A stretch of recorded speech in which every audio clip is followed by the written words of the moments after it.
anytime you're playing music for the crowd instead of yourself, you're fucked.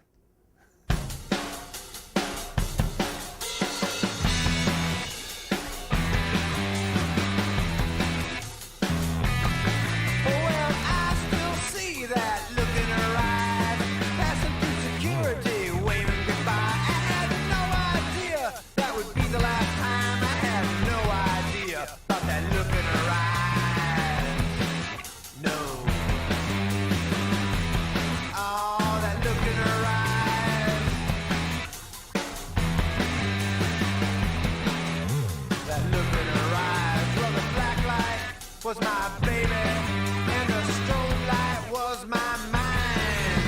The past made no sense, the future looks tense. The past made no sense, the future looks tense. I'm now. Oh boy, this movie's gonna suck. You turned 21 this year? Yeah. What's the secret of keeping the band alive for such a long time?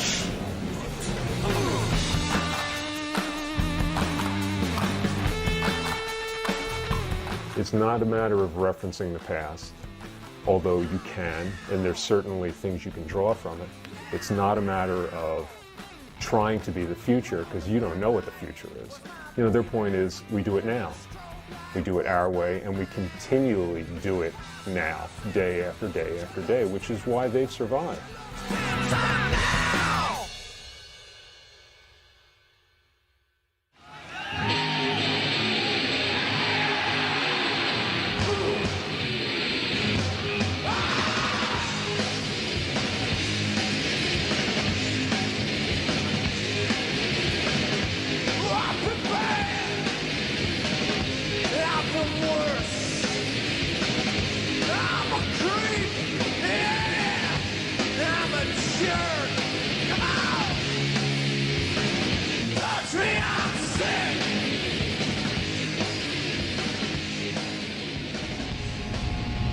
You know, I'm grateful this whole thing didn't peter out 15 years ago. That, you know, people still give a shit about us and that we can go virtually wherever we want, you know, when we want to, and people are happy to have us. I mean, I feel incredibly lucky to be able to do that.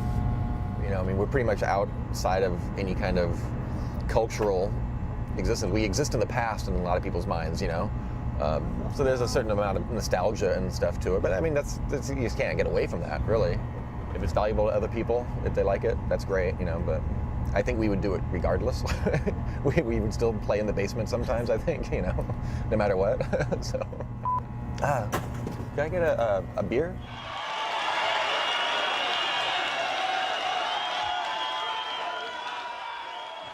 People oftentimes believe that if they have heard of a band, that the people in that band are well-to-do. And they have a super glamorous lifestyle, and life is easy, and it's not always that, especially with independent bands. So the funny thing is when we send out our packages, it's actually listed as Mark Arm as the person having sent the package to anybody. So this is to record stores who receive our records. These are to mail order customers who get our stuff. Like, Mark Arm sends all of our shit to everybody in the world, basically.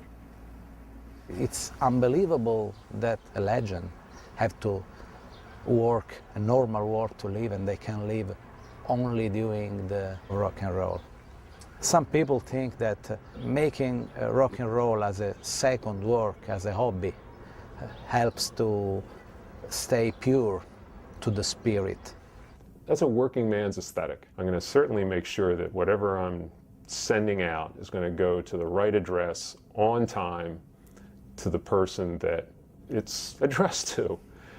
You know, in a way, that's what a great rock band does. You know, they go in, they write their songs, and they go out and play them, and they address them to the people they want to reach.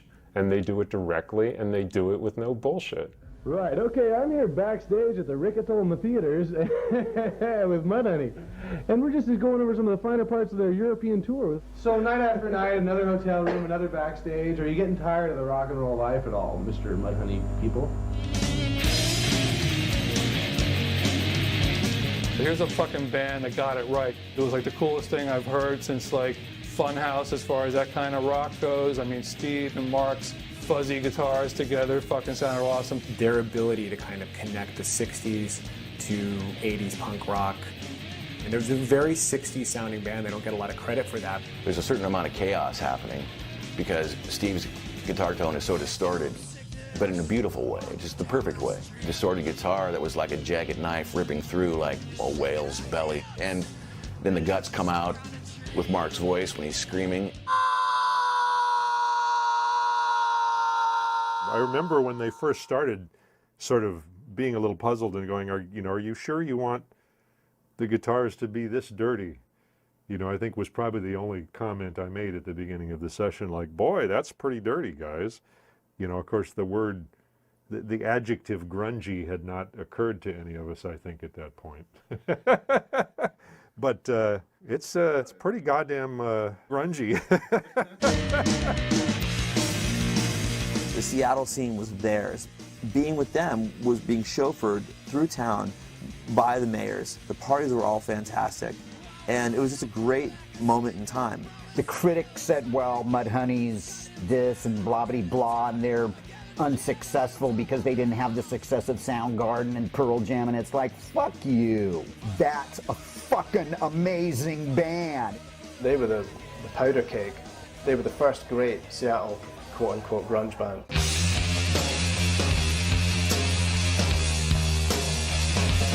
No pretensions, no big egos, no hassle.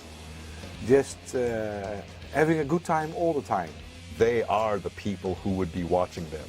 That's what makes them an incredibly honest band. They got nice pants. Amazing vintage guitars. Yeah, good equipment, good hairdos a lot of the time.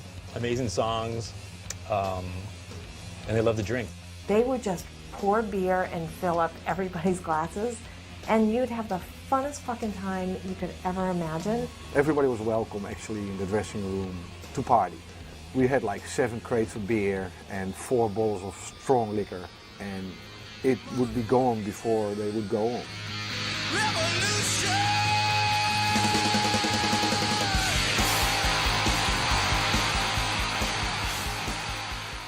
So you feel that you can communicate to the public regardless of any language barrier? Well, I think the penis is international. Dealing with those guys, you always kind of knew that you would get them aboard of an idea, but then they would take the idea and do it completely their own way. So there was a cheesy soundtrack that was coming out. It's a scene where a guy is running through a college campus. So they wrote a song called Run Shithead Run, and then they sent it off to the filmmaker.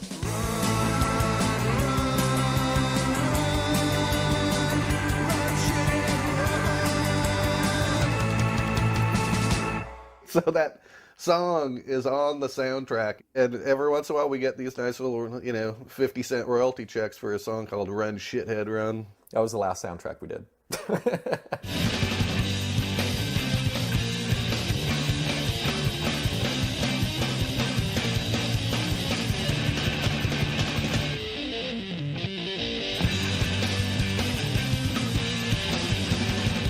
They also were certainly leaders in sort of sculpting Seattle rock and roll history, from fashion to the music. Take away Mudhoney, nothing would have happened. Nothing. I honestly believe that because they got people from beyond the Pacific Northwest interested.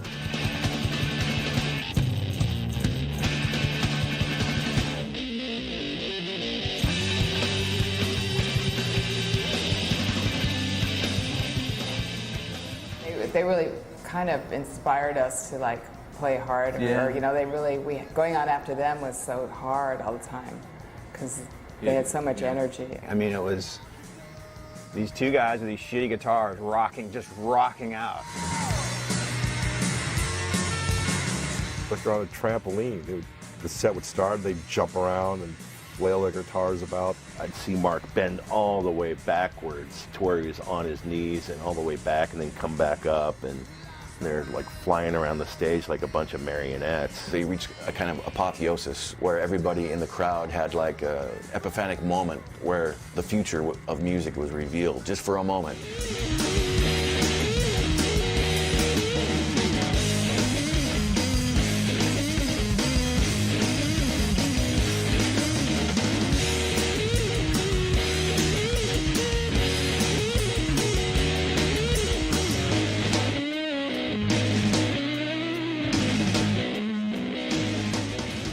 It really motivated a lot of musicians and photographers and producers and you name it. It was just a motivational force.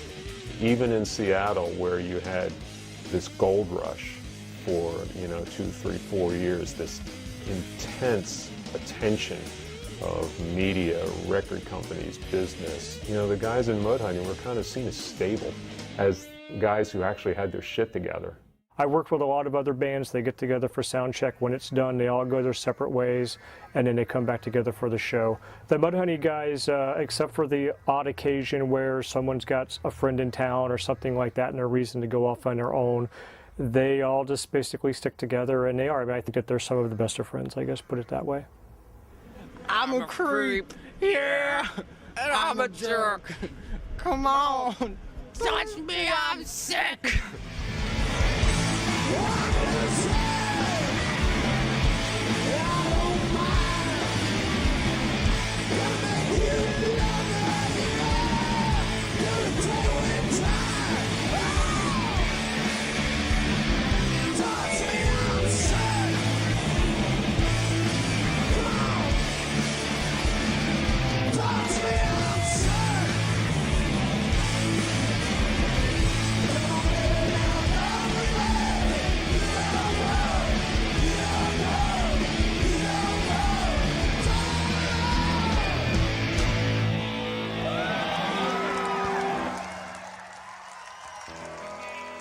Mark Arm, you just played Puko Pop. What next? I want to get high.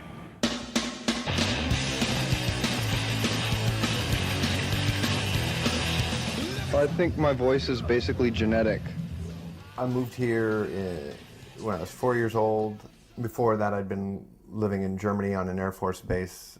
I just kind of, I guess, felt like kind of a outsider or a foreigner or strange. Music was always around. My mom was an opera singer whose career got kind of cut off because of the Second World War. She was in Germany and, kind of at the time that her career would have been taking off. That's when the war broke out. I gravitated towards rock and roll. There was music that was kind of forbidden in my household. So that was like another kind of thing that was another attraction to it. And my parents had a Volkswagen, and the great thing about Volkswagen Bugs in those days was you could just go into them and turn on the radio and it would work. So I would listen to like top 40 radio station at the time. I hoped to hear, the kind of more rockin' songs. As a kid getting into punk rock, I kept like reading about and hearing about this band, the Stooges.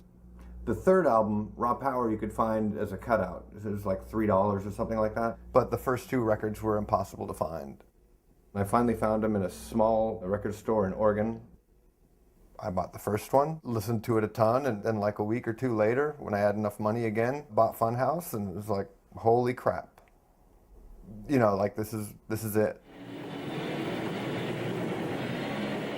Mr. Ep had been kind of an imaginary band in high school, named after a math teacher. The full name of the band was Mr. Ep and the Calculations. At some point, it kind of turned into a real band where we actually bought instruments, and we would just get feedback and think we were Jimi Hendrix. Like the part in live Jimi Hendrix records between the songs. To kind of promote Mr. Ep. I wrote a letter to the editor from the point of view of someone who had gone to see Mr. Ep and thought they were crap. I think I said something like, they're pure shit, pure grunge. That's not the first use of the word grunge to describe music. In Australia, in the early 80s, bands like The Scientists and The Beasts of Bourbon, those bands were called grunge by the press down there. Tex Perkins at one point was called the High Priest of Grunge, which apparently caused Tex to punch that guy in the face. But what we've all heard about is the so-called grunge rock from Seattle. Grunge is not a term Seattleites are particularly fond of. When all that shit was going on, I said, yeah, it's your fault. You fucking invented grunge, He didn't label the genre, but I think he was just describing the sound. And then from there, someone said, well, that's the genre reference we use. And at the time, no one accepted it. Everyone thought, what? Grunge is stuff that gets on your dishes that you try to scrub off. If he coined the word, God bless him, he should be getting royalties. If he didn't, I think he should consider himself lucky because it's a nasty word, and I think it actually became kind of an epithet. It was a way to very briskly, conveniently, and almost dismissively describe a style of music that I think had much deeper roots in discontent. You know, people, when they think of grunge, they think of like heavy, like a lot of trees and a lot of rain, and I was gonna say mud. I mean, it was just essentially a different way of saying punk rock, I guess. Yo, just because you're nerd rock doesn't mean you're smarter than us. Well, look, see these glasses? Steve invented kind of being a hip nerd back in the 80s, 90s. It was not cool to be a nerd, but Steve was like an intellectual. Steve Turner was called the Eric Clapton of grunge in Rolling Stone magazine. The Eric Clapton of grunge. The next records, if still to this day, kind of like goes against the guitar solo whenever you can. A lot of his old solos were almost like lampooning the idea of a guitar solo. They were anti-solos.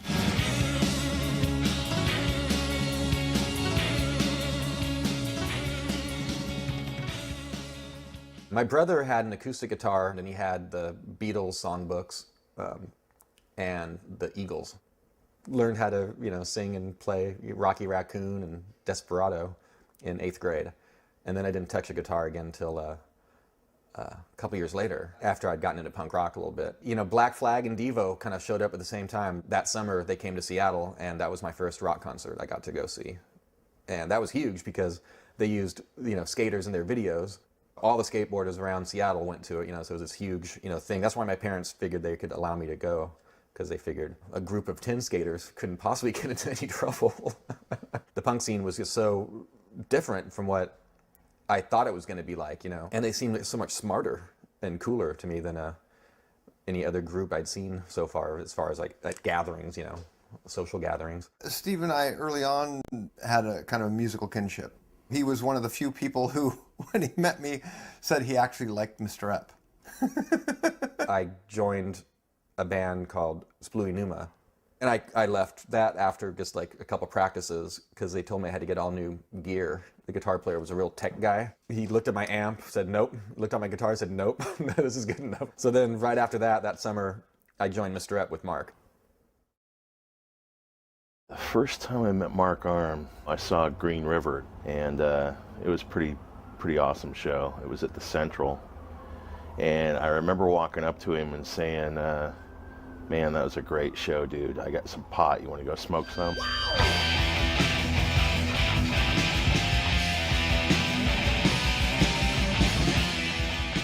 At the time, the Green River Killer was in all the headlines. I think it was just trying to be as provocative as we could be, and in retrospect, it's regrettable. It's what you do when you're 20 years old and obnoxious. And I remember the first time I saw them, I was like, holy cow, like, what is Mark doing? He really was able to sort of express himself and let out his angst. I mean, they went from being folks that I'd seen around town and who I'd do shifts with to being like rock heroes. There was a lot of stuff that went into what made Green River who they were. Some of the components were this kind of glammy metal. He definitely took that stage persona through into Mudhoney, sort of minus the sequin pants. I do remember going to check out the early Green River shows and being really kind of blown away by them. Steve Turner was in Green River at the time. We didn't really know Jeff Ament that well, but we'd seen him play with Deranged Diction, who we thought were cool, and he jumped really high and played through distortion. It seemed very important to us at the time. So Steve kind of went on this campaign to get to know Jeff by getting a job at the same espresso place that he worked at. I could tell that Mark and Steve were into music and into kind of making something happen, so I went to a couple practices. That's how Green River started.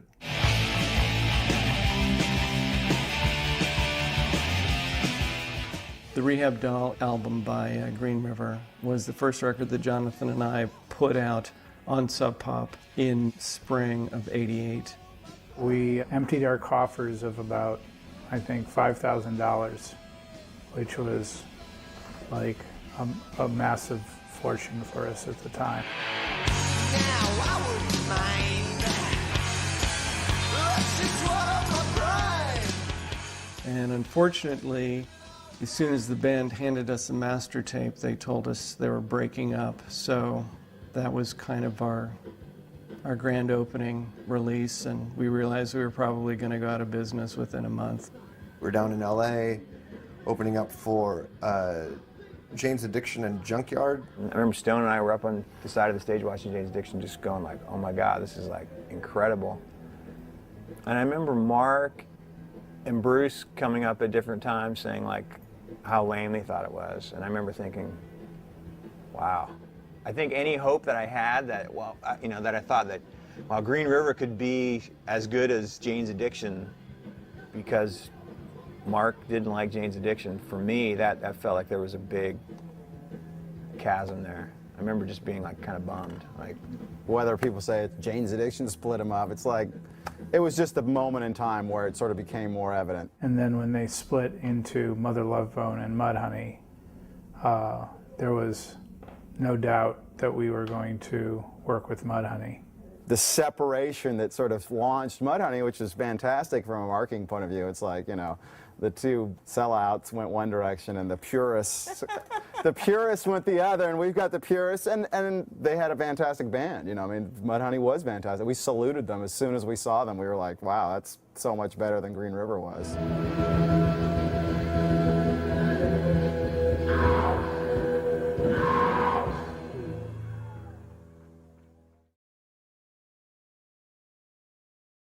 Green River broke up. I was like, what am I going to do now? The first thought that occurred to me was like, maybe I should call Steve. He was going to school up in Bellingham at the time, and I called him and I was like, hey, Green River broke up. Why don't you drop out of school?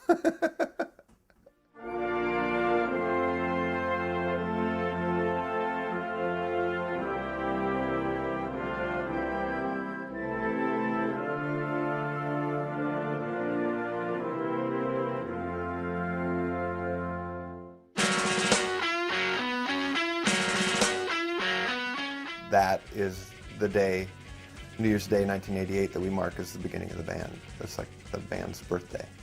The night before, everybody was kind of converging on the Seattle Center to go to the Coliseum to see Motorhead open up for Alice Cooper. Matt was coming into town for that show, so we figured, okay, we'll get together the next day with Matt. It was really not a whole lot of thought. We weren't like auditioning, or you know, there was very little thought to like.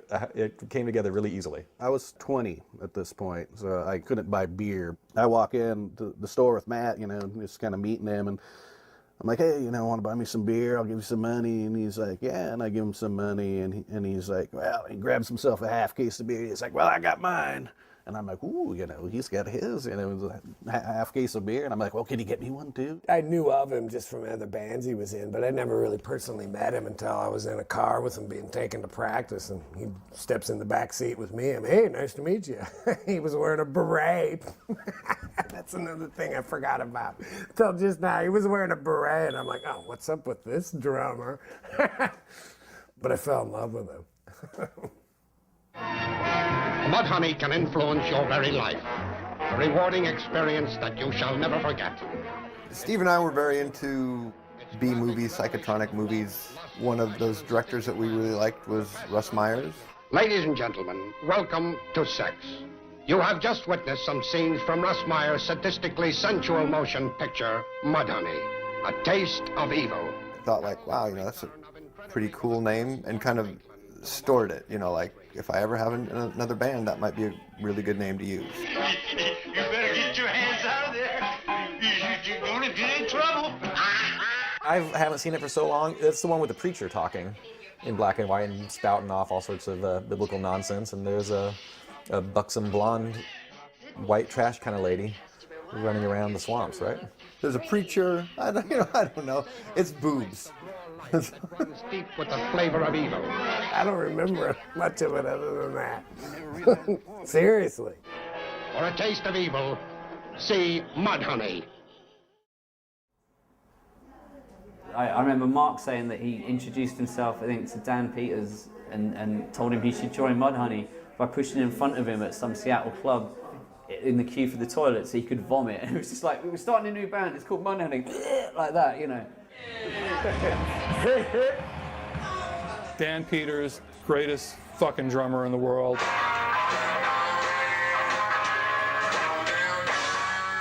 Nobody sounds like Dan Peters. You can hear drumming on anything, even if he's like, he's on a Mark Lanigan record or whatever sessions he's done. You can always tell in about 2 seconds, that's Dan Peters on the drums. I recognize that feel. I recognize that drum fill.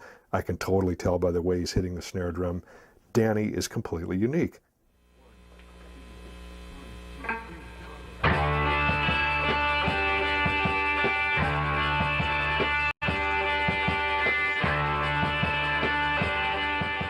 My mom was a lounge singer. She had bands and sang 6-7 nights a week. I got my first pair of drumsticks at a fairly early age. I used to sit around and just act like I had a drum set in front of me. My uncle was in a band, and the singer of that band told me he had an extra drum set. A band like Gang of Four really changed the way I thought of music and listened to music. X, Dead Kennedys. My math teacher, knew that I had listened to punk rock, so I was kind of this weird guy. He asked me to bring in some punk rock to play for the class. I'm like, oh, all right, I'll do that. And I made a cassette tape of a Dead Kennedys song, and so the whole class is sitting down, getting ready to, Dan's gonna play you some punk rock. I'm like, yeah, this is gonna be good. So I press play. The song starts up.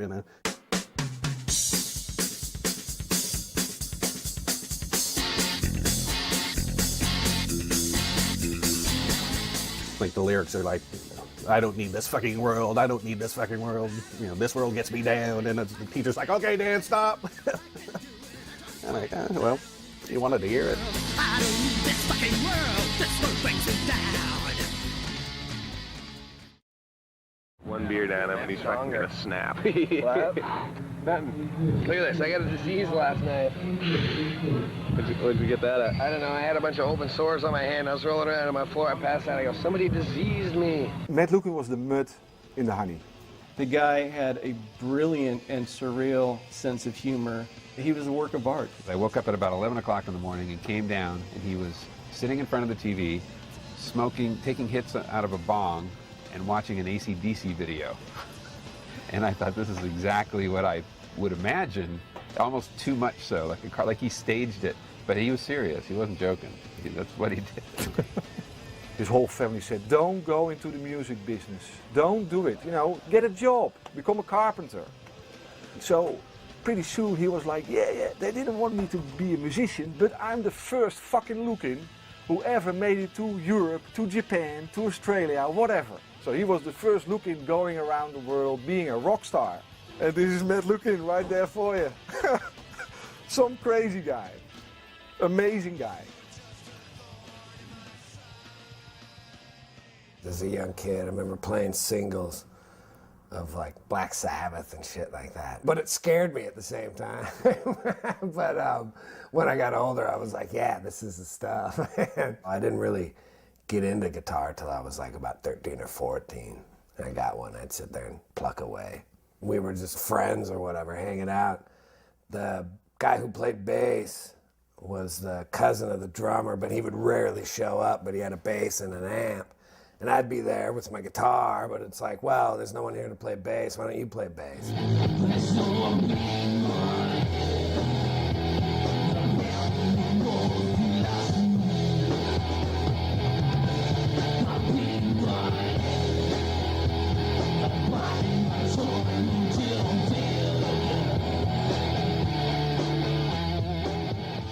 Buzz's girlfriend played bass, and she replaced me, so that was pretty much, since I didn't have a pussy, I was no longer needed in the band. He found a bass player that had a pussy, and fuck him.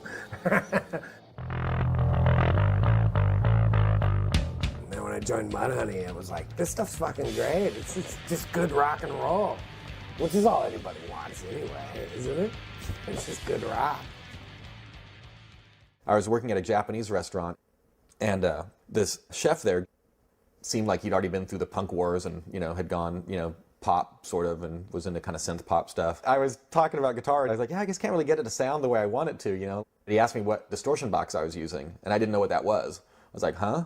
He just kind of smiled, and the next day he handed me a Super Fuzz. I said, here, try this.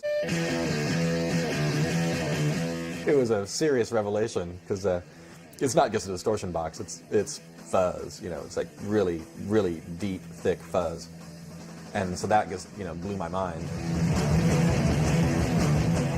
By the time that Mudhoney started, I was playing the big muff because it had more of that sustained kind of like Blue Cheer, Stooges kind of thing going. And so Mark used the Super Fuzz.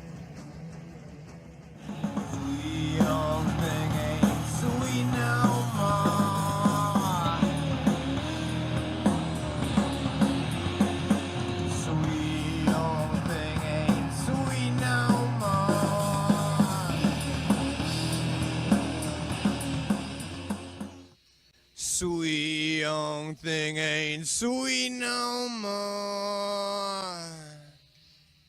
So here's the original 8-track reel, and inside is what passes for a track sheet at that point in my career. I think I'd only been a recording engineer for maybe a year and a half. When we did that single, we really wanted to put like our best foot forward. This is our chance to make a statement. And we didn't really know if we were going to do anything more in that first single. So we're like, we're going to put our 2 best songs on it, and that'll be it. And that could be the only document that this band would ever have. You know, here's the initial salvo. It's kind of the opening salvo of grunge in a lot of ways. I think people would look at it that way now. What you're going to hear about today is nothing short of a miracle. It's dramatically new.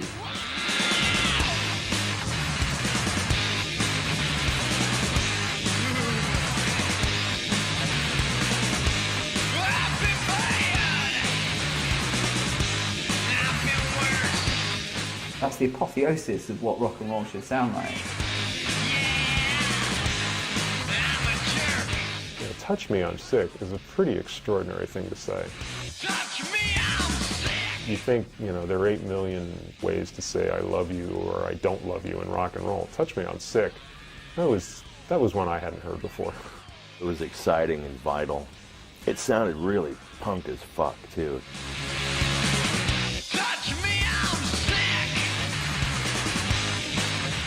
That record was so in demand that they flew out the door. One of those classic singles that captured the times.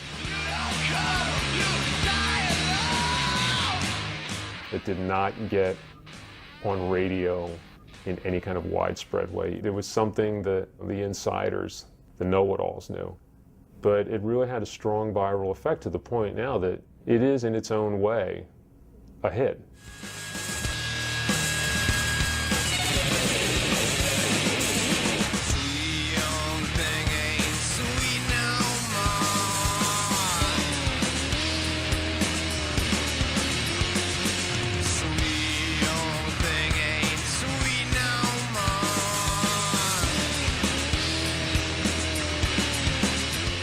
As a label, we really tried to work the collector's market, doing colored vinyl editions of all the 45s. We worked with Erica Records for weeks getting samples of a good shit brown.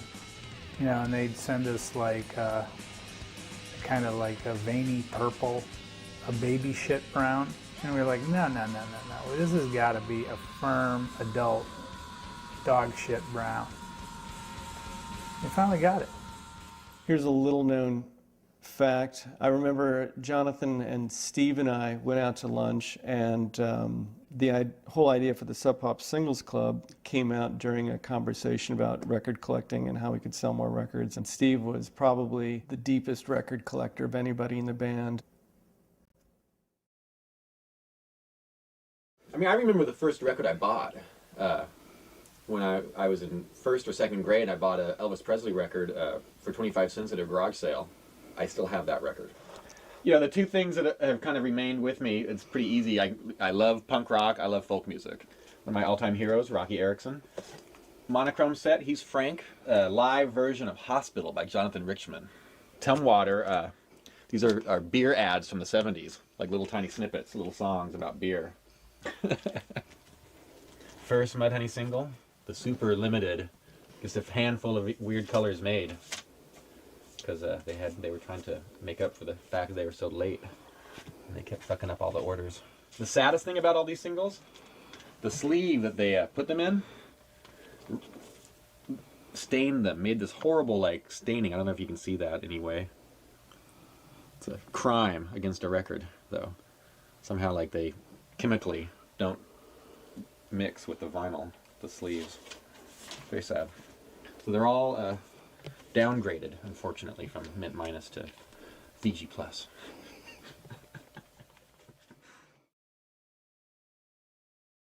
We were just kind of hobbling along. We had run out of cash. That summer, Jonathan and I went to the New Music Seminar, which is a big conference in New York City. Spent the last few cents we had going to that conference. Amazingly, we met up with a German promoter. And the next thing you know, Mudhoney, Bruce, and myself were given tickets to go to Berlin at the end of October. Hey, we're Mudhoney. We're from Seattle. That was really exciting because, you know, we hadn't been anywhere really. You know, we just got flown in to play one show to Berlin. I mean, to us it seemed like a complete joke. Like, who's paying for this and why, you know? Playing that show was a huge break for Mudhoney and also a huge break for Sub Pop. It was fucking surreal, man, on every level. People got it. I mean, in many ways, they got it much more than people outside of Seattle did.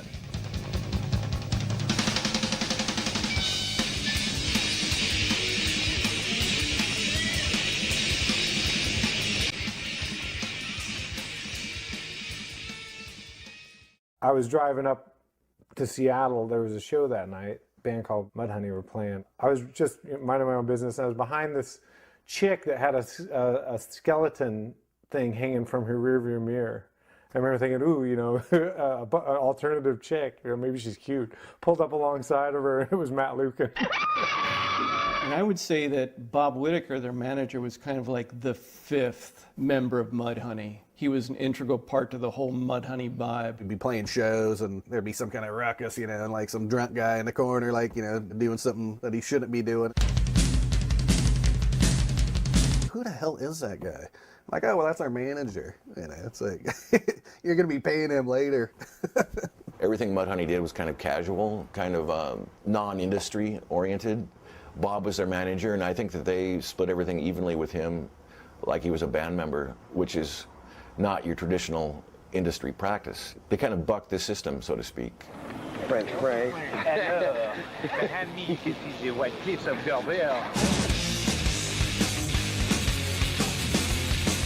You're the first band I ever met where the manager's more out of control than the band. Yeah, he would definitely throw gasoline on all kinds of fires.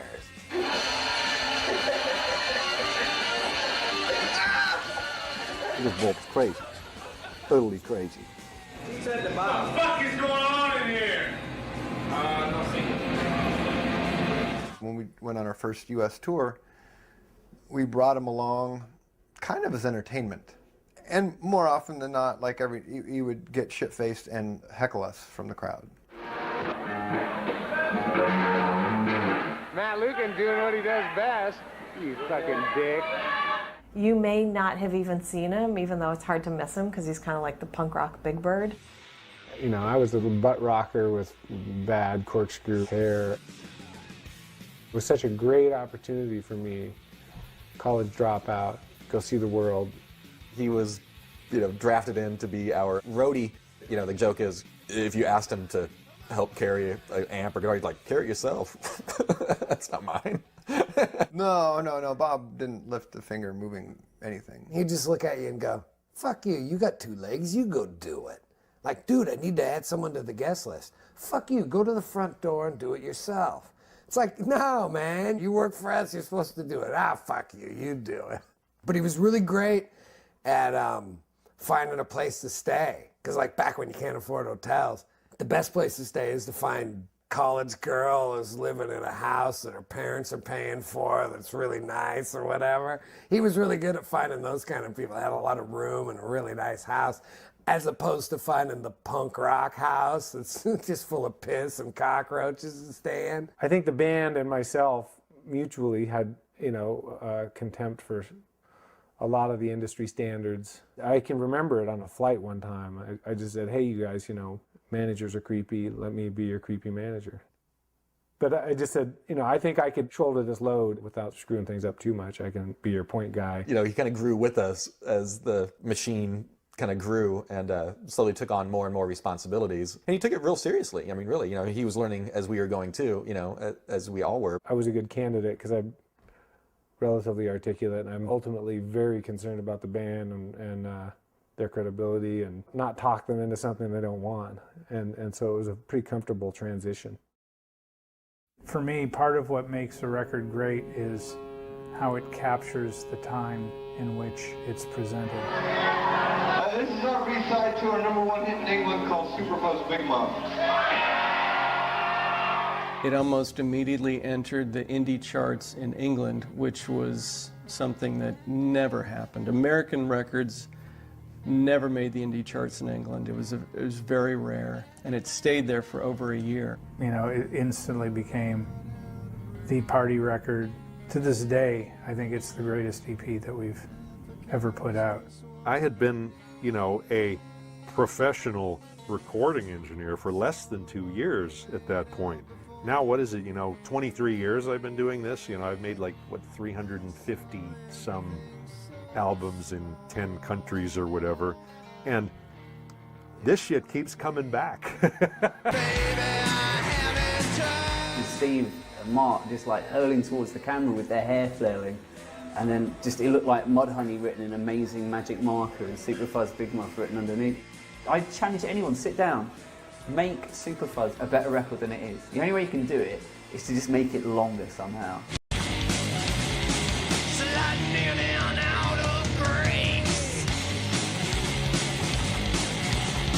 You think of some of the greatest lines in rock and roll. That line, that fucking, oh God, how I love to hate. Fuck. I wish I wrote that. That's the coolest fucking line. Oh God, how I love to hate. Oh God, how I love to hate! Sliding in and out of grace. They were tapping into these reference points. B-movies. There's this kind of kitschy, trashy thing going on. It's kind of a bit shit. Those films are a bit shit. People who act in them are a bit shit because they're the cheapest actors they could get. But there is this sort of quality to it. And I feel like a lot of what Mudhoney were doing was tapping into that. They weren't shit, but they were tapping into these reference points. That's the Lenny Kravitz song. There's a tractor in my balls. There's Lenny Kravitz to hit. Oh, we know Sonic Youth. Oh, amazing anecdotes. Has anybody vomited yet? Mark did. We're not going to have a good time until everybody vomits. And we asked them to play with us when we were coming out to do a West Coast tour, and never having seen them or really anything. With the Sonic Youth stamp of approval at that time is a big thing. And they were always happy. I mean, they were always just kind of eating and drinking and smoking cigarettes and just rolling up to the sound check and just spilling out of the van and wrestling on the pavement. Their whole thing was let's just have a really good time. And so it was kind of an interesting pairing, because we were kind of a little older and we were sort of these egghead kind of book collectors. Yeah, didn't they make fun of, they said something once about us, just reading in the van all the time or something. Right. What book are you reading? When they'd come off stage, we'd be in the dressing room all drunk, entertaining them with whatever, just being degenerates. I think they needed to probably drink a bit more and party a bit more to make it more fun for them. They seem to be into buying books and stuff. Good people, though.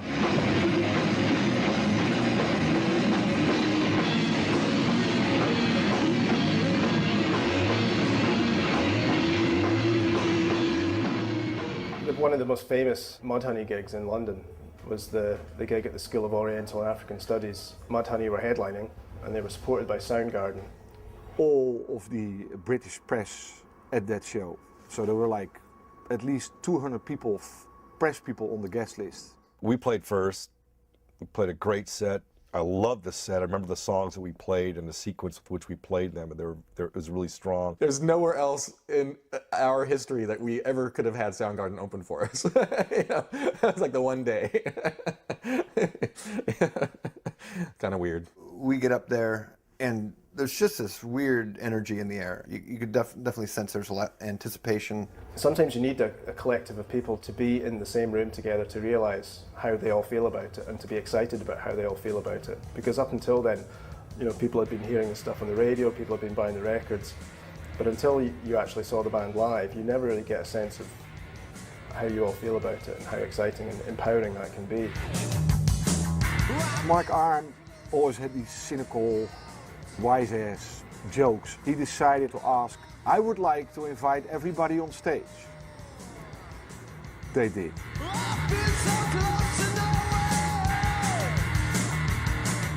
We called it the Friendly Riot. This was the arrival of grunge mania. An out-of-control good time.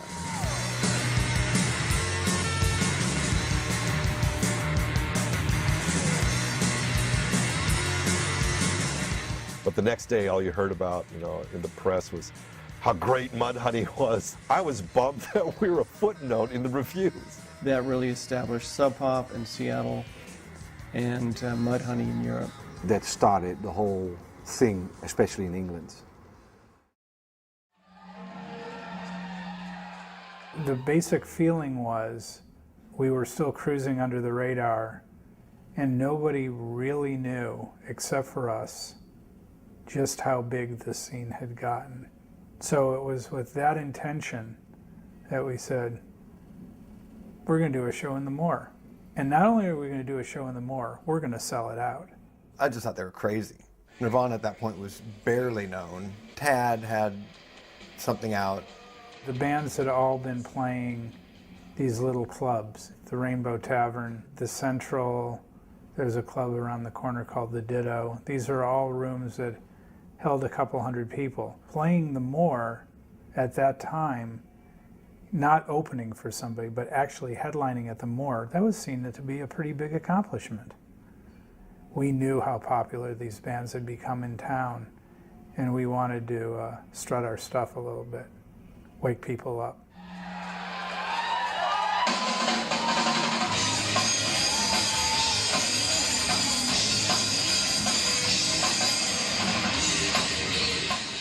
Needless to say, the venue sold out.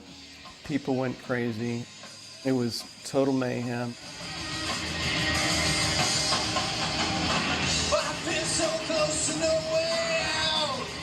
Now it was no longer just people in this core group of musicians and fans that was always the Seattle scene. It's now reaching out to the suburbs.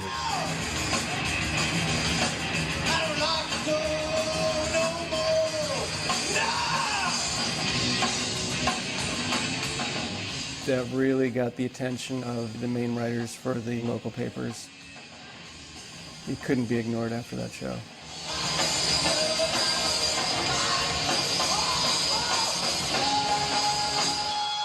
After the show, word on the street was that Seattle was just blowing up.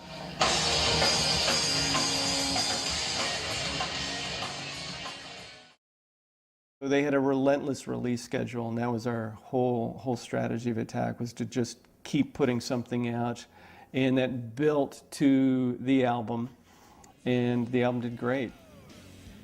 The thing that I remember the most, we work radio right before records come out. It came in as a CMJ #1 added record, and that we had a #1 record at CMJ was a huge, huge fucking deal.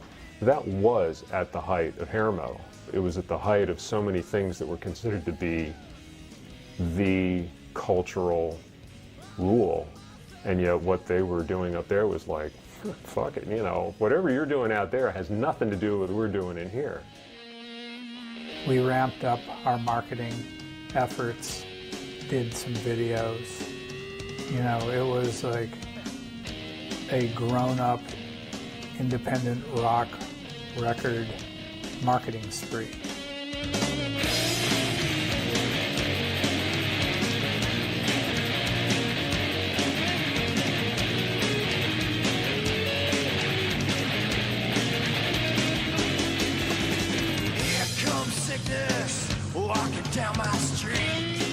I was quickly kind of underwhelmed by it, you know, after it was done. It was kind of more of the same as Superfuzz, maybe without the urgency. Like, there's some really good songs on there, I think.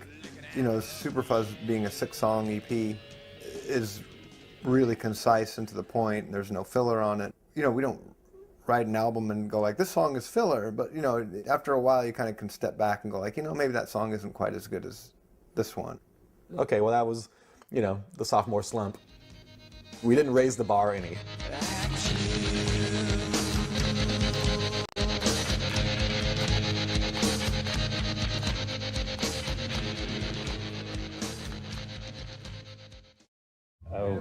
Is it true you want to break up now? Why? I mean, what's going to be the future for grunge rock and things? Steve's going back to school, so and Dan's gonna play drums for Nirvana. So me and Mark are just gonna, I don't know, something might come along. There'll be other bands in Seattle still. There's still good bands there. I'm sure I'll play music of some sort, you know, for all my life, but I've never wanted to be like a rock star or like a professional musician, really. I guess I always played in bad punk rock bands, and that's what I intend to keep doing. We're not really saying we're breaking up, because you never know. We might be back together, you know, at some point. You know, at the time when the band was, you know, doing really, really well, Steve decided that he wanted to go back to school. You know, when the band started, I mean, our initial thing was like, we're going to be lucky to get a single out. We accomplished that. At the time, it seemed like most bands had 3 good years in them. Steve was, more than anybody else, I think, kind of really married to that idea. And so I think he probably just thought like, well, you know, this is the thing that I'm doing at this point in my life, and I'm going to eventually go back to school and get that anthropology degree and go become a professor somewhere or something. I don't know. I still could not imagine music being, you know, a living. I don't think I wanted it really, and I think I was in denial that it could have been. I know I didn't like the record very much. Just wanted to distance ourselves from what was becoming known as the grunge thing in Seattle.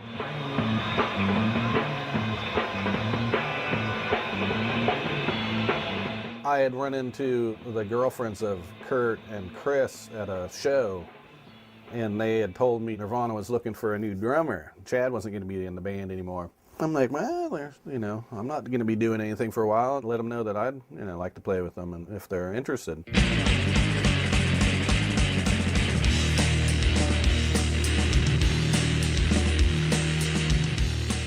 I had played a show with them at the Motorsports International Garage. It was a big show for them in town.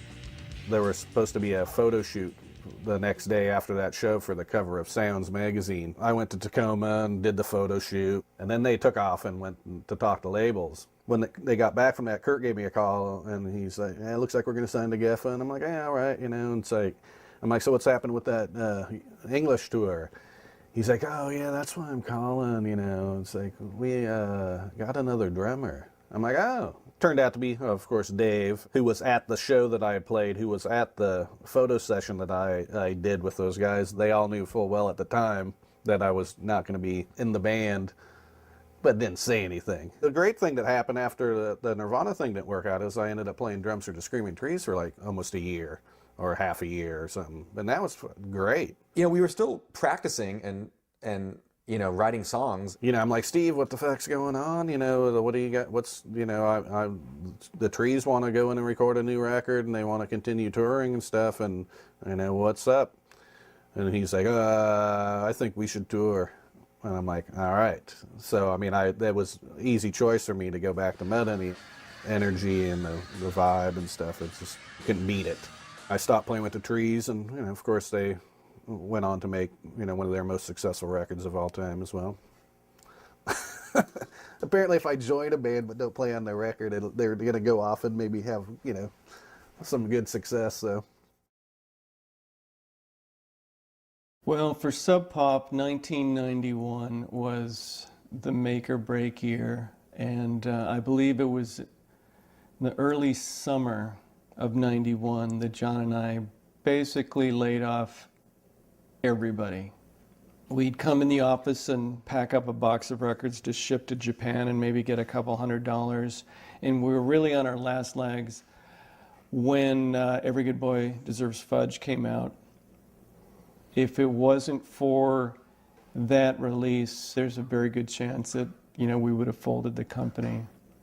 Sub Pop has always been very grateful to Mudhoney for staying with us like they did.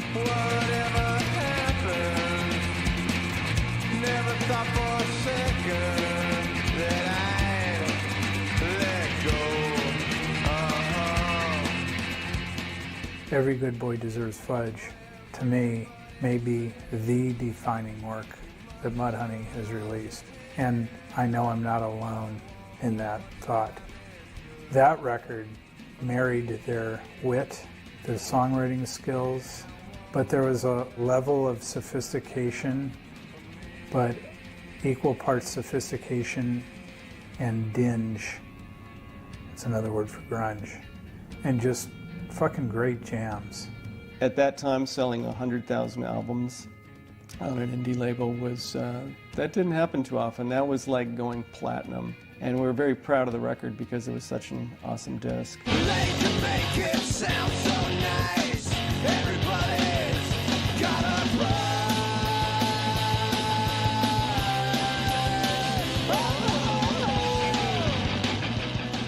I think it's a really good record, and it was a good change of direction. At that time I was doing a lot more dope, and I think Steve definitely picked up the slack and kind of drove that record.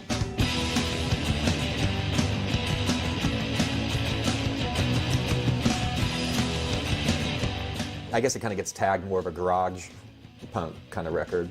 We'd stripped things down and simplified things a little bit. Also because it was a pretty crude 8-track studio at the time. If Mark had the farfisa on the song, there couldn't be a second guitar.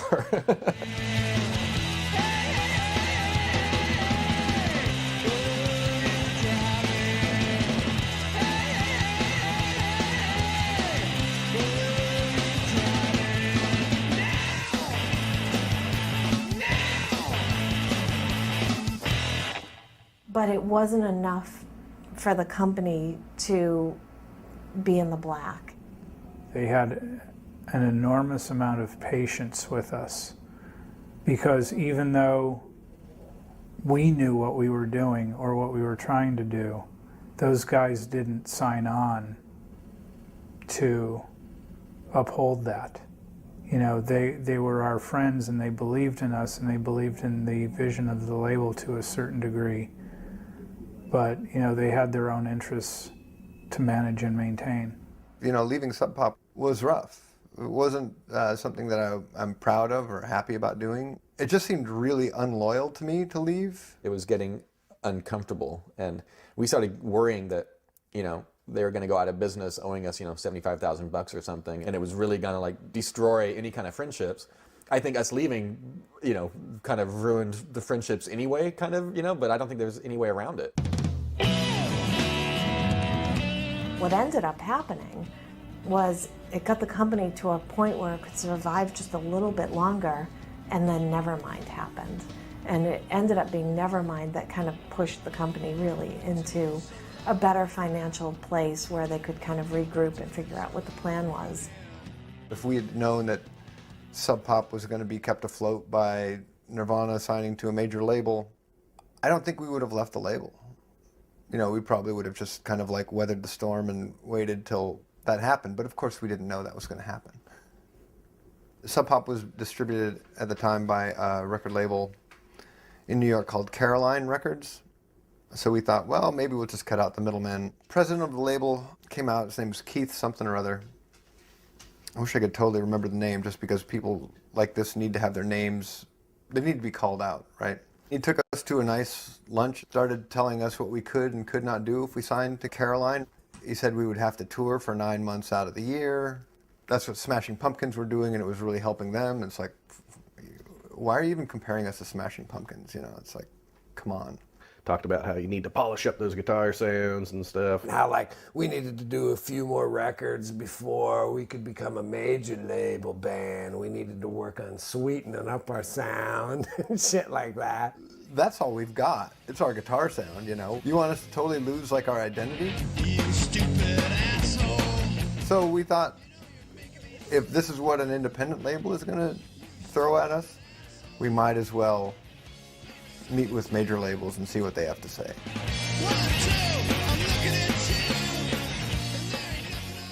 Major labels basically had to admit they had no idea what was going to be popular with the youngsters anymore. They had lost complete control. When Nirvana hit big, you know, that just changed everything. Like they went, oh, we don't know why this is popular. We have no idea what's going on now. All the majors said the same thing. Oh, we're going to come out with guns blazing. We're going to have all these advertisements. You're going to get the most support, blah, blah, blah. The Mudhoney guys are all very savvy dudes, and they're very quick reads of personalities. You just kind of knew immediately that it's like, this is not going to work.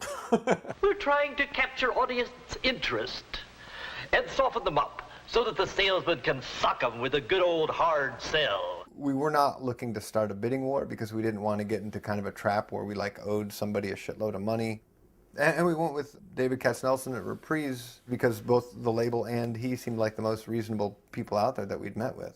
Yeah, Dave just seemed to be cooler and outgoing and a fun guy. And I was really, really nervous. I was still in a period of time in my career where whenever I would talk to a band, I was always the younger person. I was always the fan, and I was always a person who was like, should I even be here? I mean, who am I to be talking to these guys? The first person I met was Bob Whitaker. And Bob was a larger-than-life figure. You know, he would take me to his place and, you know, sit me in this huge dentist chair that he had and start throwing all these records of what was going on in the scene while plying me with alcohol. And then while we were doing that, trying to talk business with me at the same time. And I was doing everything I could possibly do to keep focused and keep, you know, attempting to keep on target of what I was trying to do, what I was up there trying to do. When we met with Warner Brothers, I was really concerned because, you know, the Replacements and Husker Du had both signed to Sire and Warner Brothers. And all of a sudden, once they got onto the major label, their records sounded way slicker. I think the band itself was really worried about having to go to a major label, the typical stuff, going to a major label, being changed. And these are all things that were on their minds when they were talking to me. I asked Lenny Warnaker, who was the president at the time, like, why did you do this to these bands? And he was like, we didn't do anything to these bands. They just did what they wanted to do. And I'm sure the bands probably thought, well, if we record a slicker record, then it's more likely to get radio airplay and stuff like this, you know. So we intentionally went to the exact same basement studio that we did our previous record to kind of prove a point that, you know, just because we're on a major label, we're not going to like compromise our sound. There was so much excitement about the movement that they were a part of and them themselves that it was really unstoppable.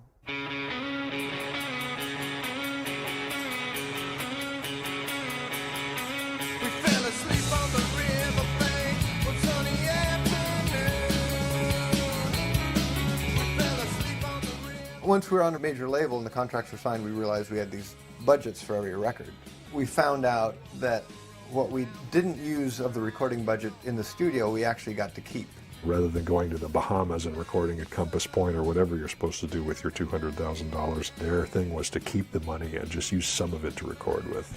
And then we would spend 20 of it or whatever recording the record, you know, and then you could pocket the rest. We're punks. We're rebels. Everybody loves us. Everybody loves our town.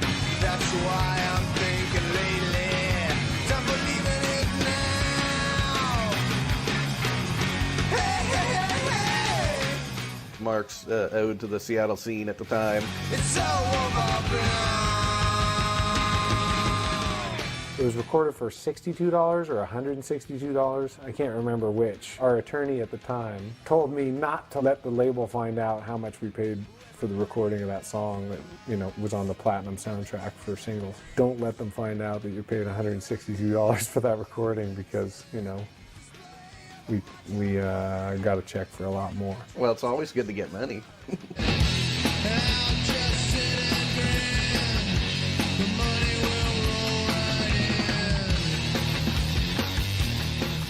I'll get money out of my famous name one way or another.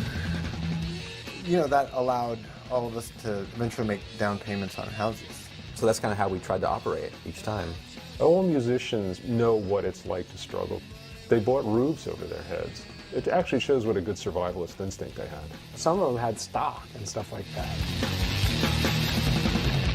It's fun to be a star. It's nice to have a car. Yeah, you'll have to admit that I'll be rich as shit. And I'll just sit and grin.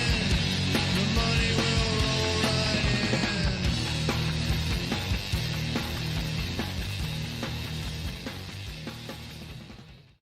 The title Piece of Cake kind of says it all to me. I mean, it's like things had come so easy to this band. We do one single, we're going to Europe. We're going out there with Sonic Youth. You know, we're getting attention straight away.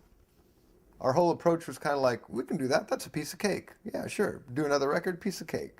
You know, and that kind of became our attitude, and that was the title that we chose for that record. It was like, yeah, it's no big deal, we're doing this. It's easy. And it shouldn't be. I felt with those guys, when they hit the major label, they just wanted to self-sabotage. And if you listen to Piece of Cake, I mean, it starts off with that little techno blip. We're just annoying. And I think they deliberately did that because it was sort of like a fuck you to being on a major label. You know, even Nirvana, you know, who obviously were a very good band, but they wrote big hooks and, you know, big monster anthems, and Mudhoney never tried to do that, to their own probably financial detriment. With Mudhoney, they came out of the box and they were the #1 sales sheeted band of the week, and they ended up selling 150,000 records. The label, I think, was peachy about that. You'd like it, Dave. I do. I love it. The deal that we did with Mudhoney was not the biggest of the offers they got either. It was a deal that was designed to recoup faster. I think the point structure was a little bit better, and their freedoms were a little bit better. So selling 150,000 records right off the bat was pretty damn good. My favorite comment on Piece of Cake was from Bruce Pavitt. His thing was like, you know, the record's only as good as its best song, basically. If it's got that one good song on it, then it's a good record.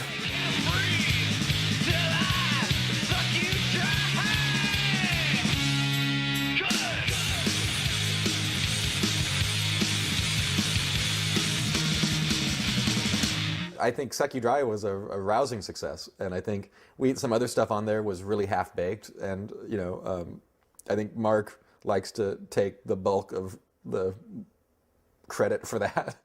Yeah, I was really fucked up a lot of times. I was really fucked up a lot in that period. I was drinking a lot, doing a lot of drugs.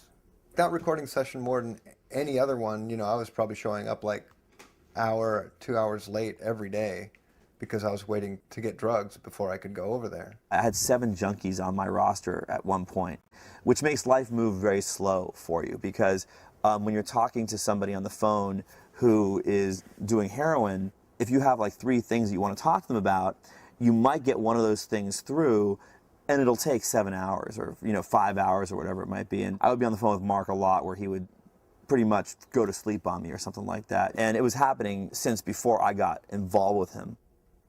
Hey, Marty. Here. Okay, here. What's that? H. H. What's H? That's a lot. It's heroin. I hate the way in music documentaries, you know, like Behind the Music or something, that bands, the way like people talk about the drug use or whatever, you know, like the music kind of gets all kind of sappy and things sort of slow down, and you know, it's like this big pivotal point in this musician's career or whatever. You know, to me, when bands like Aerosmith or whatever, they'll like just talk about their deep addiction, and they'll kind of glorify it, you know, like their Toxic Twins t-shirts with Joe Perry and Steve Tyler, you know, and they're all like, you know, we did mountains of Peruvian blow and did a lot of heroin and partied like crazy, and then they go, but don't do that, kids. It's really bad. To me, it's kind of embarrassing, you know, it's like I was a total cliche. I was a rock guy strung out on heroin, and actually for a while in there was going out with a stripper. It's like, how did this happen to me? Of course, you know, I walked through all those doors myself. When he started doing hard drugs, like a couple of his friends, told me I had to do something about it, or talk to him. And I was like, well, I don't think that's my place. I'm all for personal freedom to, you can fuck yourself up if you want, he's a smart guy, so we never really talked about it much. I think like the first time anyone in Mudhoney caught wind of it that I might be doing it, there was a rumor that I went into the emergency for a drug overdose, and I don't know how that got out, but I OD'd several times.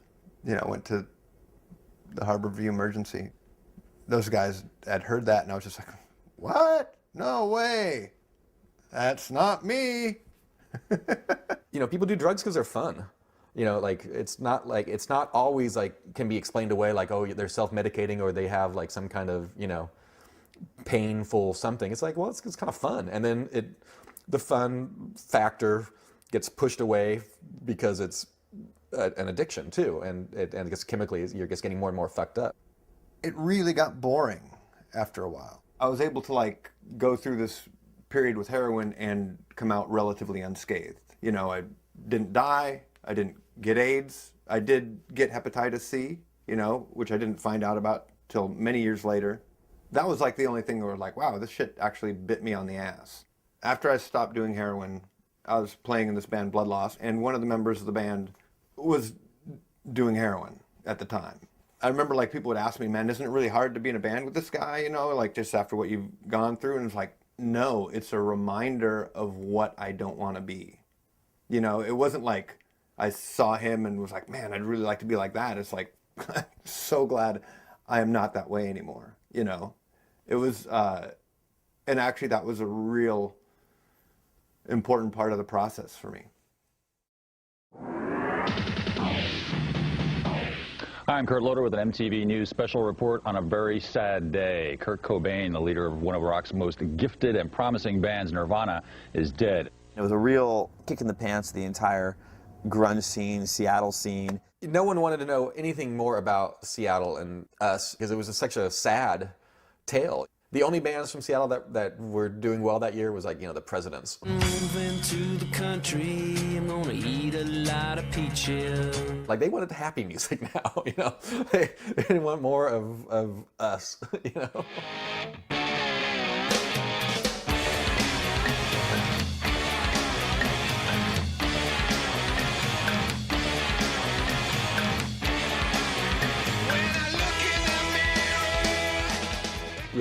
we were back working with Jack for the record, and almost seemed like a restatement of what our sound was. It was grunge, damn it.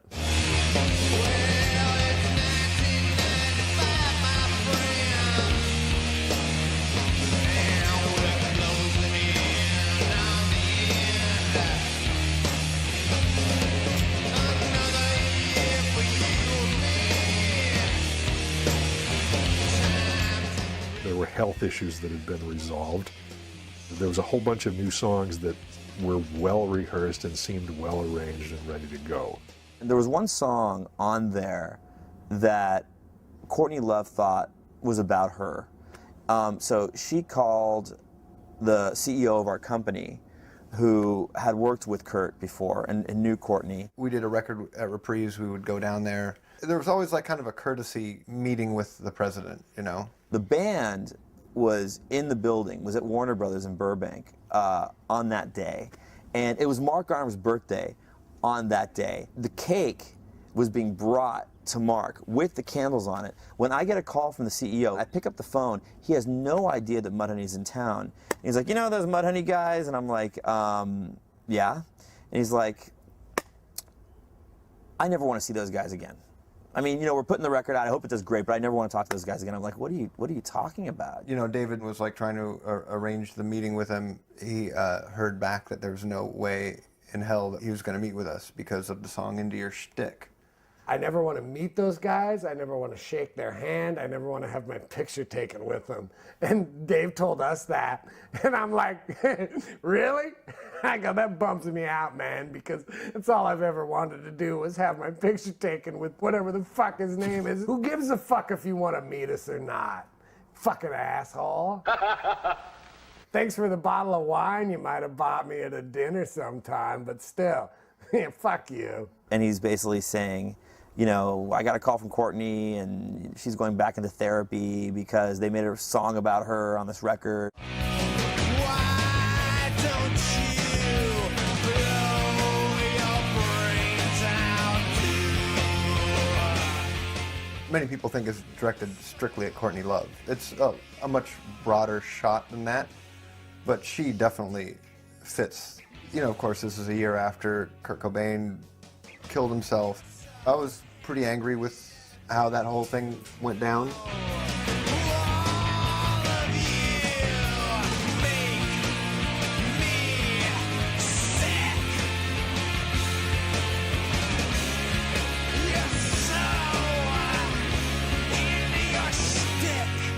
The line is so much more about the industry.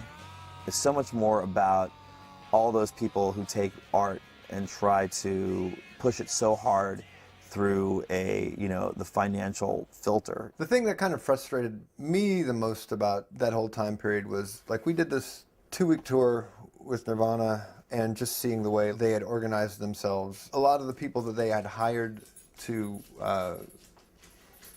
work for the band were really gross. Didn't seem like they had anyone in the band's best interest at heart. They just wanted the band to keep going, and so more money could be made. And we had a couple of shows with Pearl Jam booked about a month later, and at the time the perception was Nirvana was the underground band that came up through Sub Pop, and Pearl Jam was the major label band or whatever. And we were just like, God, can you imagine how bad it's going to be in the Pearl Jam camp if it's like this bad at Nirvana?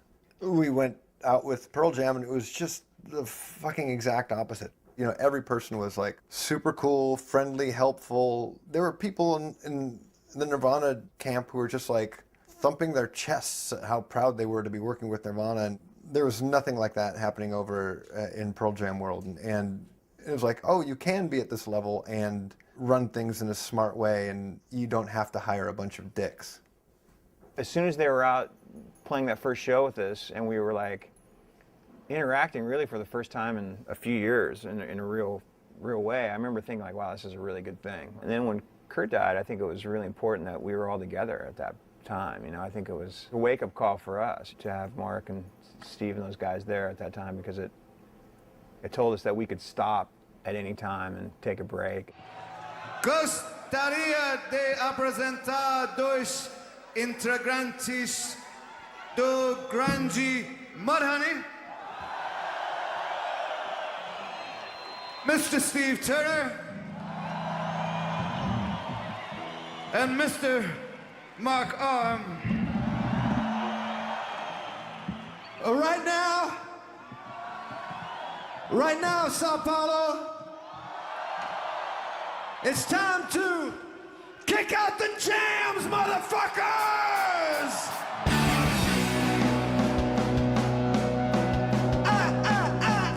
I gotta kick 'em out!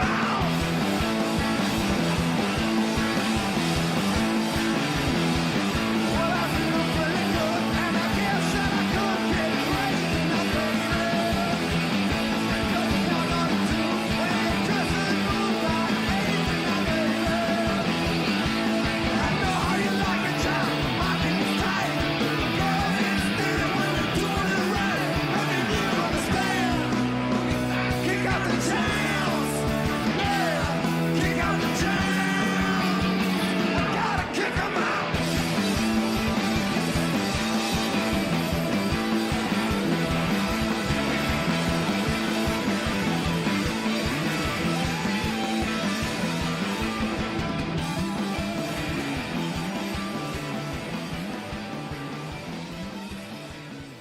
It was very obvious it was going to be the last one for Warner Brothers.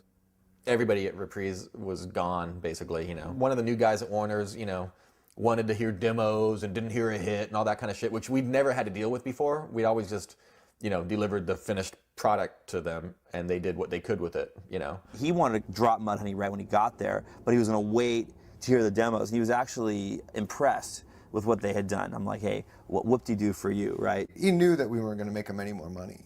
And I don't think like Reprise had a radio hit since Alanis Morissette, which was 3 or 4 years before, which in major label time is forever. He was brought in because he had produced the breakthrough Sugar Ray album. They brought him in because they figured since he'd produced a crappy breakthrough record that he could get more made. You know, I remember there was one song, Oblivion, which, you know, that was the song that, you know, that the boss thought was the single.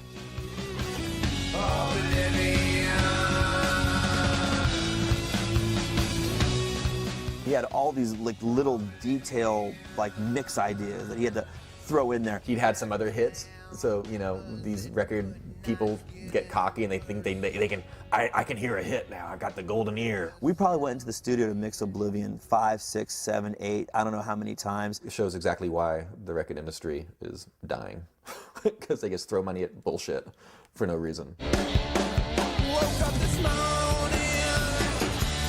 I had a laugh. Each record you do for a record label, the advance grows, and we were selling less and less records. I think they got keen to us as well. They knew that we would, you know, take, you know, our money and record cheaply and pocket the rest. So if we didn't spend it recording, we weren't going to get it anyway. Why don't we actually hire a producer and spend some money and see what that's like? Obviously, no one's going to give us that money again. It was a great record on so many different levels, produced by the legendary Jim Dickinson.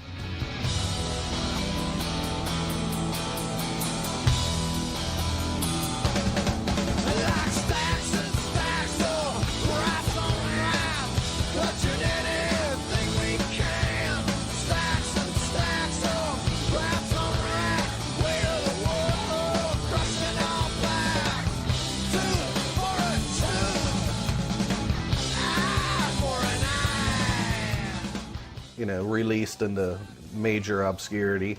It was one of the first records that they put out at like a higher price. Once the record came out, they just sort of did nothing with it.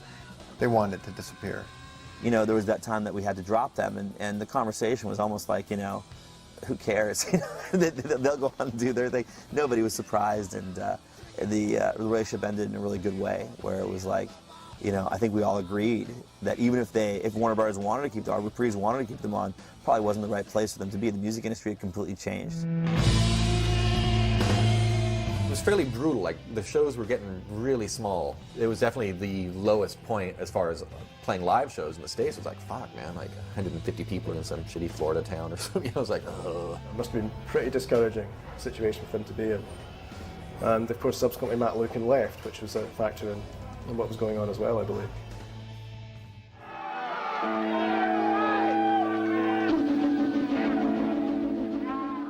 It seemed like a pretty good time to quit. You know, the touring wasn't going to make us any money anymore, you know. I think he might have even stuck around as long as he did because he thought he was going to let the rest of us down if he quit.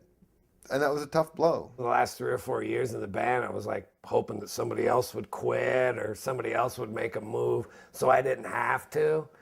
Because I hate to be the one quitting. I hate to let people down. I was just kind of sick of music and pop culture in general altogether. Just hated everything to do with it and anybody who felt it was important.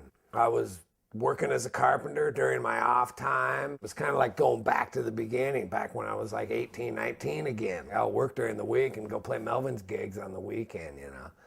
It's kind of like having to go back to that. It's like, I didn't want to do that. There's some drinking and smoking to do. We had always kind of, you know, had this idea of Mudhoney being Mark, Steve, Matt, and Dan.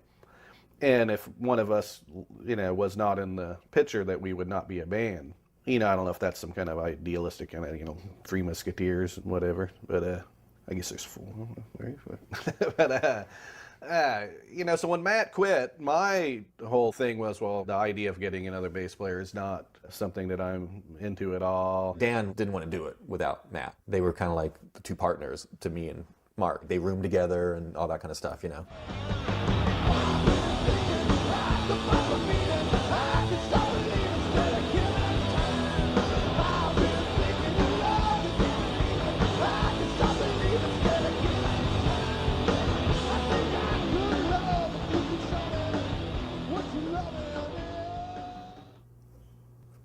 These guys wanted to start an internet record label, and they hired me to produce an album. Mudhoney came up in the conversation as being a band that just gets better as time goes on. And so we got a hold of them, and they said they'd be interested in talking about it. It's probably been about a year, and so we got together. Started working on some things, and it felt good. There's a chemistry that we have. So I went up there and met the guys, and I made them an offer they couldn't refuse. Money talks.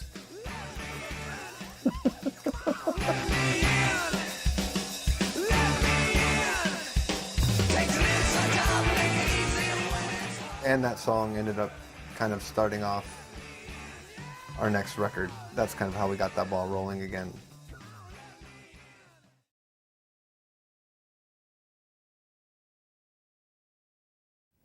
I am a registered nurse, and I work at the main trauma centre, Harborview Hospital, here in Seattle. The elements of my job are working on specific things in the emergency room, what are called trauma codes, where someone has a trauma injury of some sort, gunshot, knife, motor vehicle, fell off a cliff, whatever.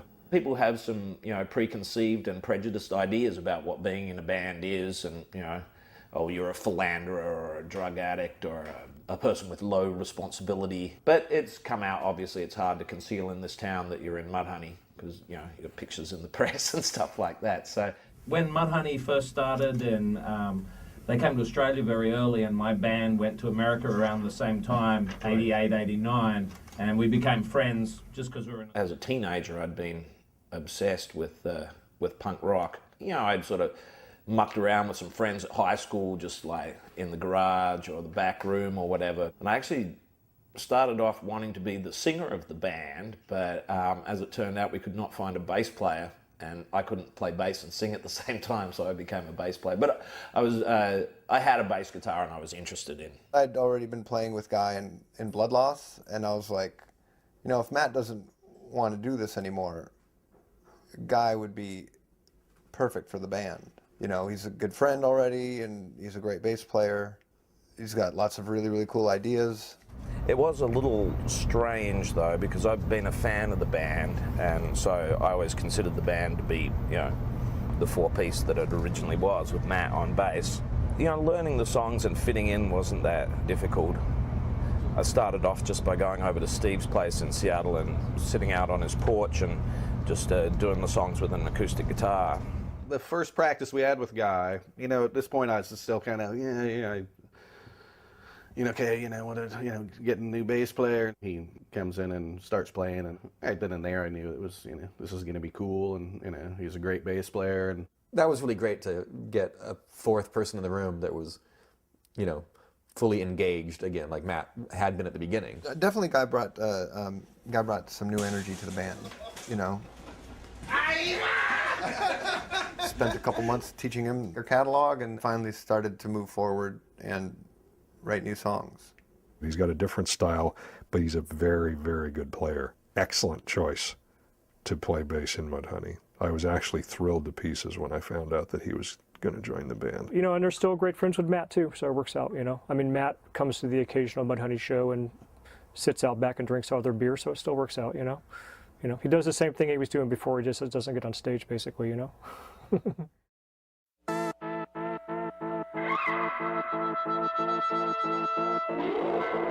Mudhoney would never have left Sub Pop if it wasn't for the fact that Sub Pop was going through huge, huge growing pains during the time that Mudhoney was having the most success in the early days. And I think they would never have left, so it makes sense. And as a music fan, I mean, you always love seeing that kind of stuff. If a record collector, like you're looking at the back of the record, like, oh man, so in that era they went back. Wow, I want to hear that record. I don't want to hear that major label crap. I want to hear that one. It seemed like I ran into Jonathan at some show. I walked by him. I'm like, hey, Jonathan, how you doing? And he's like, so when are we going to get the next Mudhoney record?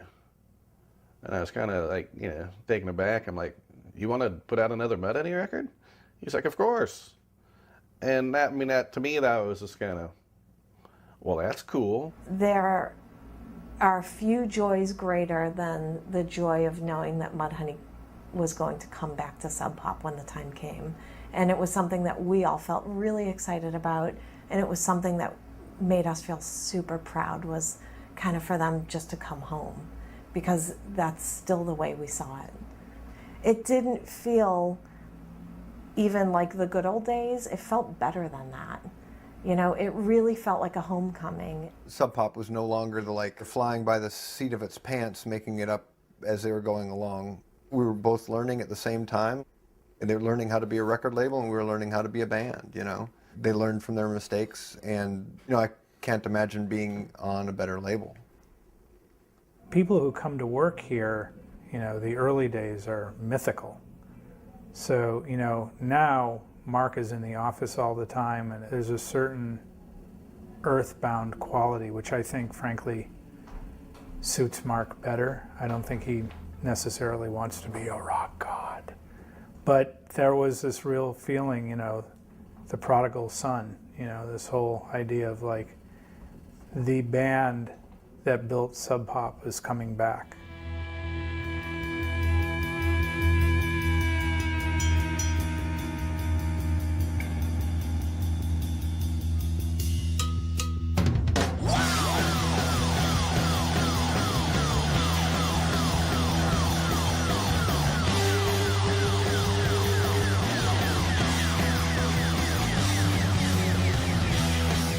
The whole end of the 90s kind of energized us.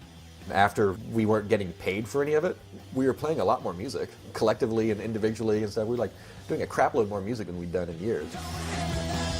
Mudhoney's style is not mainstream. They never wanted it to be mainstream, and I'm very glad they never made the compromises some of the other bands tried to make. It's a big fuck you guys. In a world where the White Stripes and the Dirt Bombs are getting national attention, like Mudhoney made a lot more sense.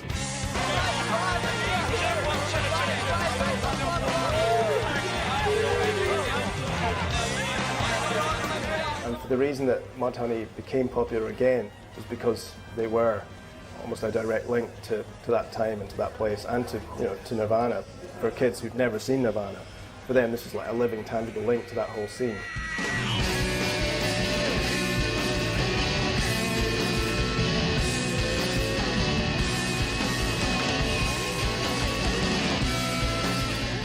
As great as those early records are, they're better now. You know, we recorded that and Under a Billion Suns kind of in similar manners, where we would just go for a long weekend with one engineer in a studio and put down 3 or 4 songs and then mix those and then do the same thing with someone else when we had like 3 or 4 more songs written. And to me, both those 2 records seem kind of a pair. It's a patriotic duty to make sweet love tonight. Come on, little girl, I've become a dirty old man with a heart on for war.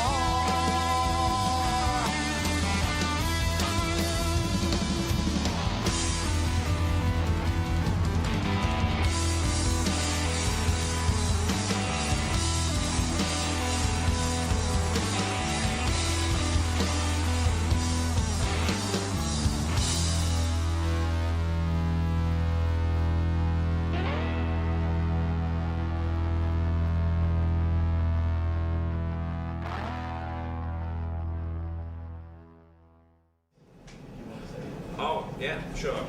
We, as Mudhoney, would like to show our appreciation for the good people of Japan and Space Who Shuttle appreciate TV, us.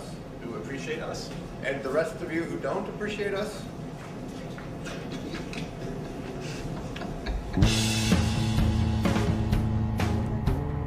I mean, I really like the record a lot. The songs are more stripped down and simple and easy to understand right off the bat.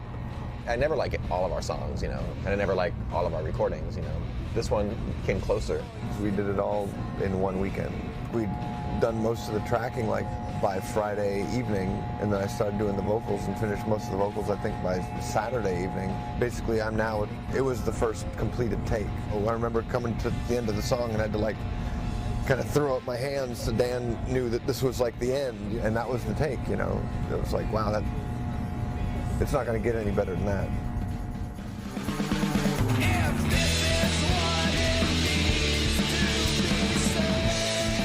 You know, they've been able to withstand a lot because they not just stuck together, but they never lost sight of who they were as friends.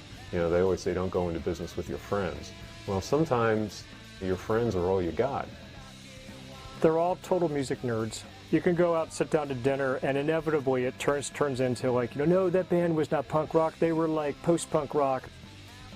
They've always played by their own rules, and they have a very high level of integrity, and they really understand what it takes to rock.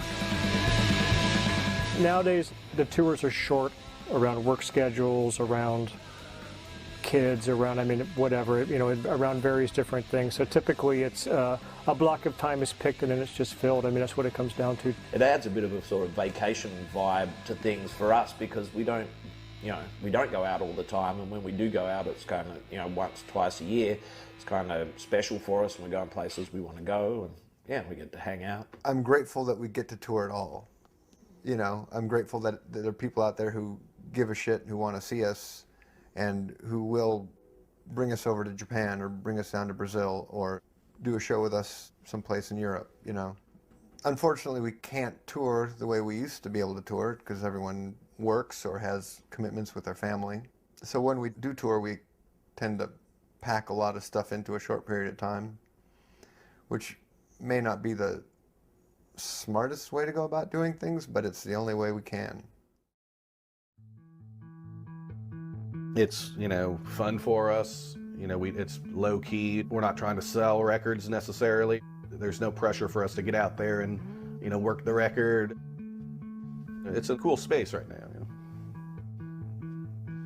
I am glad that we are not in a position where music is our only thing and that we have to worry about catering to a certain crowd. I think we're really lucky that we get to do whatever the fuck we want despite the crowds.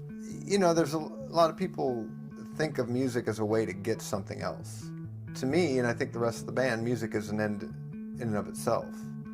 It's not like a way to get fame and fortune and pussy and drugs or whatever, Thinking about music like that just kind of creeps me out. And I think, that might have be the result of kind of the music that we came up through, which if you were a kid playing hardcore in 1981 and 82, the idea that you were going to make money or have fame or get laid or, well, maybe you might get drugs, you might get laid, but it wasn't like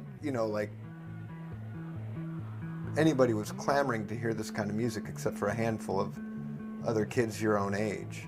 There wasn't any idea that there was a pot of gold at the end of the rainbow, We were doing this just to amuse ourselves, and I still am.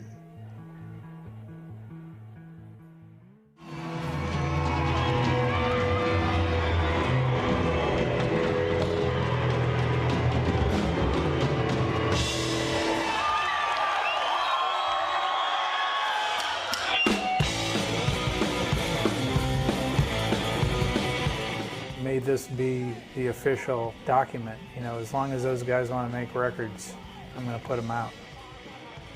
Hopefully they're not going to want to make too many of them too quickly, or else we'll all end up back in the straits that we were in 20 years ago.